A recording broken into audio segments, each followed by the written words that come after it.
Sam पित्रोड़ा के बयान के बाद कंप्लीटली एक्सपोज हो गई।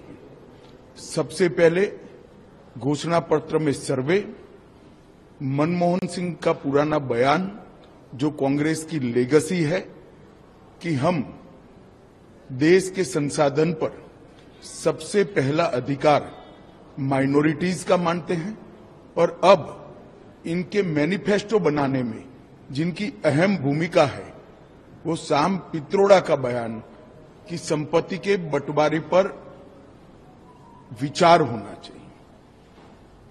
अमेरिका का हवाला देते हुए इन्होंने कहा कि 55% संपत्ति सरकारी खजाने में जाती है।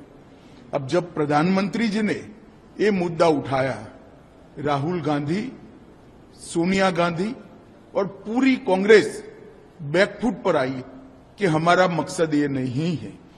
परंतु आज सैम पित्रोड़ा जी के बयान ने कांग्रेस का मकसद देश के सामने स्पष्ट कर दिया है। वो देश के जनता की निजी संपत्ति का सर्वे कर निजी संपत्ति को सरकारी खजाने में डालकर जो उन्होंने यूपीए के शासन में तय की थी प्रायोरिटी कि देश के संसाधन पर सबसे पहला अधिकार माइनॉरिटी और उसमें भी मुस्लिम लोगों का है, उस प्रकार से इसका बंटवारा करना चाहती है। मैं मानता हूं कांग्रेस पार्टी या तो अपने मैनिफेस्टो से इस बात को विड्रॉ करे या उन्होंने स्वीकार करना चाहिए कि यही उनका मकसद है। और देश की जनता को भी मैं अपील करना चाहता हूं, इनके महत्वपूर्ण नीति निर्धारण करने वाली लोगों की टीम के मुखिया सैम पित्रोड़ा के बयान को देश की जनता गंभीरता से ले। इनके मन में छुपी हुई मनसा क्या है आज बाहर आ गया है। इसका कॉग्निजेंस, इसका संज्ञान देश की जनता ने लेना चाहिए।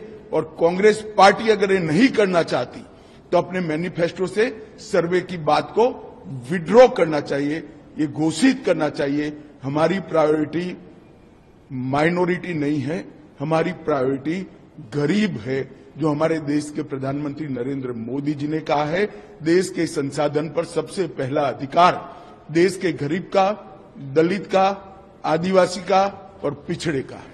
मैं मानता हूं देश की जनता ने आवाज मुखर करनी चाहिए और डिमांड भी करनी चाहिए।